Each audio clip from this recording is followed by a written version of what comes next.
Olá, alunos! Sejam bem-vindos. Estamos aqui de volta com o professor Celestino Alves da Silva Júnior, professor aposentado do campus Marília da nossa Unesp. A gente estava conversando, residente aqui em São Paulo, e ele já foi responsável pela disciplina de gestão escolar. E agora ele volta com a disciplina D25, Organização e Gestão da Escola. Professor Celestino, muito obrigado por estar conosco. É um prazer tê-lo de volta. O prazer é meu de estar podendo participar do projeto de vocês outra vez. Nós falamos aí na outra disciplina, nessa caminhada, e aliás o assunto tem sido muito discutido por conta do projeto temático também. Nós falamos de gestão escolar, gestão democrática da escola, e agora nós precisamos pensar na organização e a gestão dessa escola que nós discutimos. Então, qual que é o papel do pedagogo nesse momento de pensar organização e gestão da escola? Bom, primeiro é pedagogo que você está na escola, então na verdade é o papel do Estado não colocar o pedagogo na escola, porque nem sempre ele está presente. Mas também temos expectativa favorável, que pode ser talvez demasiadamente otimista, às vezes. O papel do pedagogo é orientar a reflexão educativa, ou seja, organizar condições práticas de trabalho e condições práticas de reunião, para que todas as pessoas possam dispor da possibilidade de expressar, elaborar suas ideias, defender seus argumentos e contribuir, cada um a partir da sua visão e da sua convicção, para o trabalho conjunto de produção de um projeto político-pedagógico para a sua escola. Nós voltamos aqui, então, a essa importância do pedagogo como gestor, né? Isso que retomar essa questão, essa fala. Como é que o livro foi pensado para abordar essa questão? Porque nesse momento agora da organização da gestão da escola. Eu pensei em alguma coisa que pudesse dar conta de algo que a rigor não existe. Que pudesse dar conta encaminhando uma discussão que ainda não atingiu a profundidade e às vezes nem mesmo dispôs da oportunidade de se manifestar. Que é a questão da ausência de um conhecimento sistematizado, fruto de elaboração teórica consistente, em relação às peculiaridades do trabalho pedagógico na escola pública.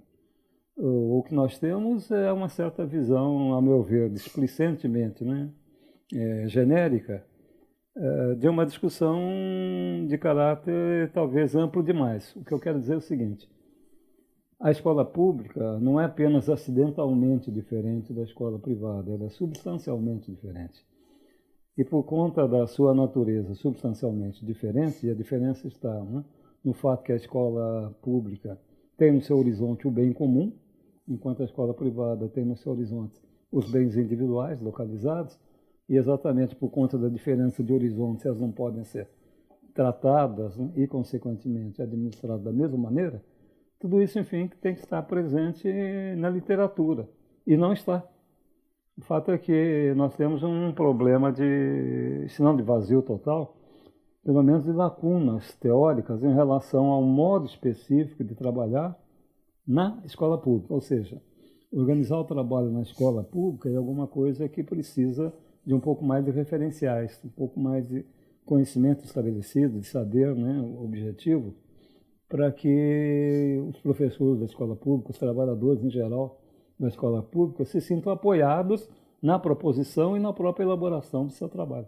Um assunto que é bastante amplo, que exige muita reflexão, né, Celestino?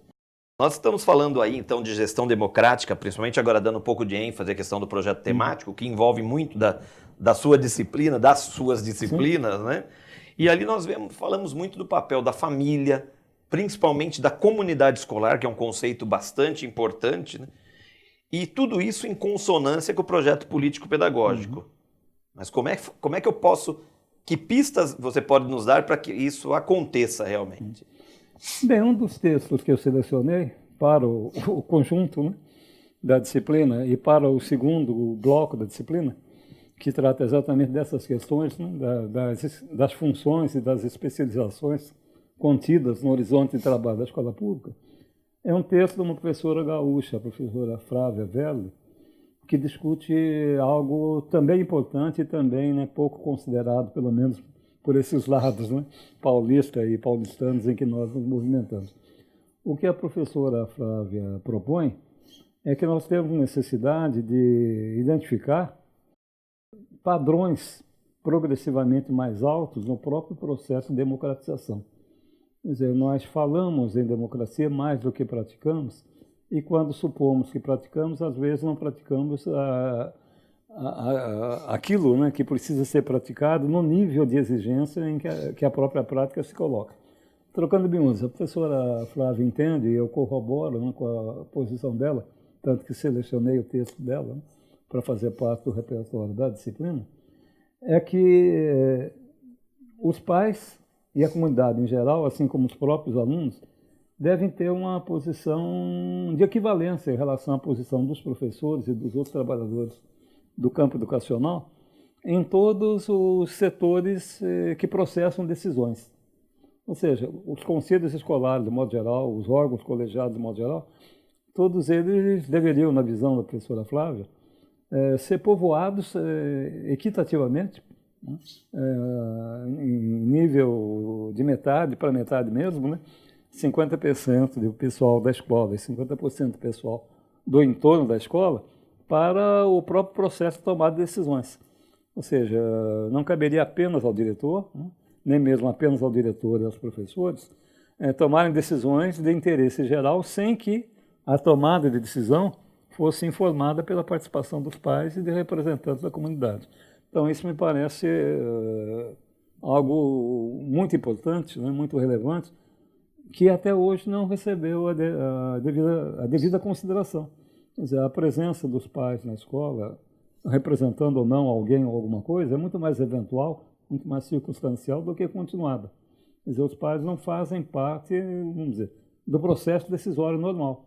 Eles são chamados, né, nem sempre podem atender ao chamado, mas são chamados para que alguma coisa especial seja resolvida. E só são chamados porque é alguma coisa especial. Ou seja, eles não fazem parte do cotidiano da escola. Integrar, né, os pais ao cotidiano significaria isso. Significaria trabalhar, segundo a professora Flávia, no mais alto grau possível de democratização. Fugir um pouco do nosso script aqui, uma coisa que eu fico pensando, né, Celestino? Por muito tempo a escola fechou as portas para os pais, né? Aquela coisa, olha, a escola sou eu, vocês, família, nós não queremos conversar. E de repente quando a gente começa a mudar esse discurso, falar, não, famílias, participem da escola, é aquele ditado popular, cachorro mordido de cobra tem medo até de linguiça. Quer dizer, quando eles tentaram, eles levaram uma pancada. Então, quer dizer, eu vejo isso, e aí eu quero que você me corrija, porque você é um especialista disso.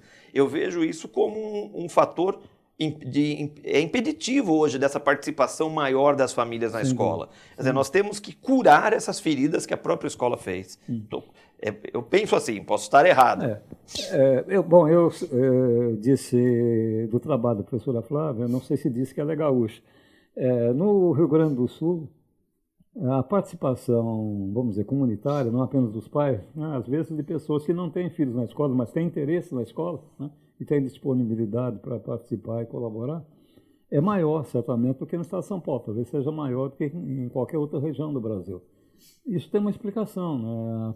O próprio grau de politização da população gaúcha é maior do que da população de outros estados do Brasil. Então, isso acaba, de alguma maneira, beneficiando, né, a análise, né, e a própria produção de decisões no território da escola. Agora, para além disso, há um problema prático, né? Os pais trabalham. Né? Eu me lembro, isso faz bastante tempo, né, e as pessoas, de modo geral, não sabem disso que eu vou falar agora, porque simplesmente a proposta não foi aprovada. E ainda hoje, se ela fosse reencaminhada, não seria aprovada. Mas precisaria ser, se nós, de fato, queremos enfrentar essa questão na sua raiz. Quando estava sendo elaborada a nova Constituição, antes, consequentemente, né, da nova Lei de Diretrizes e Bases, o professor Vitor Paro organizou uma campanha de caráter nacional, e eu participei dessa campanha, na época éramos colegas de trabalho na Faculdade de Educação da Universidade de São Paulo, visando a fazer uma proposta de emenda constitucional. Não sei se as pessoas se lembram disso, porque já passou algum tempo. Mas na época em que a Constituição estava sendo elaborada, era possível, né, desde que se chegasse a 1 milhão de assinaturas, apresentar diretamente propostas, né, para a inserção na Constituição, que depois caberia ao Parlamento resolver, né, se aceitaria ou não. Nesse caso, a proposta elaborada pelo grupo, né, que o Vitor coordenava, chegou a ser formulada, objetivamente, chegamos a 1 milhão de assinaturas, e apesar disso foi reprovada. Não é que foi reprovada, quer dizer, não foi levada em consideração pelos parlamentares. O que é que a proposta propunha? Que o dia de trabalho dos pais, né, fosse considerado como válido se eles, naquele dia, se afastassem do trabalho para poder atender a uma atividade de interesse do seu filho nas escolas. Ou seja, da mesma maneira, né, que a Justiça Eleitoral, por exemplo, né, convoca cidadãos, né, em geral, para participar com mesários, com coordenadores de mesa, com apuradores, etc., né, de todos os processos eleitorais, e eles não perdem o dia de trabalho por essa razão, pelo contrário, recebem, né, um certificado de prestação de serviços cívicos. A ideia era mais ou menos essa. Quer dizer, que serviço cívico melhor poderia prestar, né, um pai ao seu filho e à sociedade, né, do que participar diretamente do processo decisório da escola de seus filhos. Né? Sim. Infelizmente, é preciso que eu conte essa história para as pessoas saberem que ela aconteceu, né, porque exatamente como ela não chegou até o objetivo, nunca mais se falou dela. Mas realmente esse é um obstáculo prático. Né? As pessoas precisam trabalhar. Quando elas estão trabalhando, elas têm certos limites impostos pela condição de trabalho, e no momento atual, quase sempre elas não estão trabalhando e por isso têm que botar suas atenções para a própria procura de um novo trabalho. Né? Ou seja, o problema das condições de vida da população é um fator limitador. Né? Além disso, historicamente no Brasil, há um outro problema também, a meu ver pelo menos, né? Que é o problema da própria noção de comunidade. Né? A noção de comunidade do Brasil não tem a mesma significação, né, que ela carrega em outros lugares. Né? Na Europa, por exemplo, nos Estados Unidos, por exemplo, né? Em que a comunidade significa, de fato, a reunião de um conjunto de pessoas que têm padrões de vida mais ou menos, né, semelhantes, aspirações, interesses mais ou menos semelhantes, enfim. Existe uma série de traços em comum, daí a própria denominação comunidade. Né? No caso brasileiro, por conta de uma série de peculiaridades, né, da própria organização social, é difícil a gente encontrar uma comunidade no sentido absoluto. Né? Ou seja, um grupo de pessoas que continuadamente, né, dispõe de mecanismos de representação, né, que através da representação ou diretamente dispõe de mecanismos de participação em decisões de seu interesse. Essa não é, infelizmente, a realidade da situação brasileira. Né?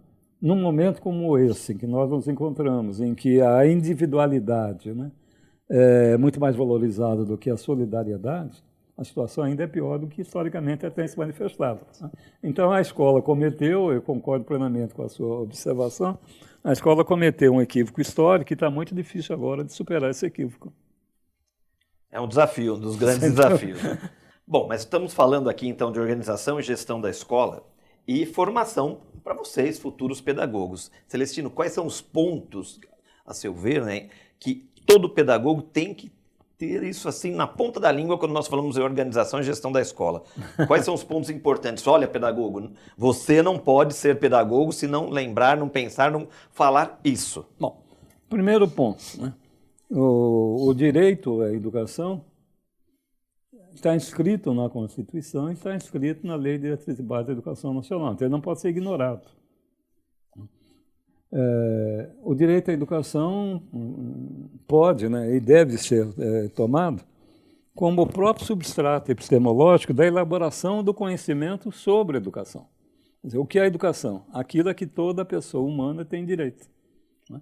Na medida em que o direito é indispensável para a própria realização da condição da pessoa humana, ele não pode ser ignorado por ninguém, muito menos poderia ser ignorado por um pedagogo, né? Por um profissional especializado, né, no tratamento das questões educacionais.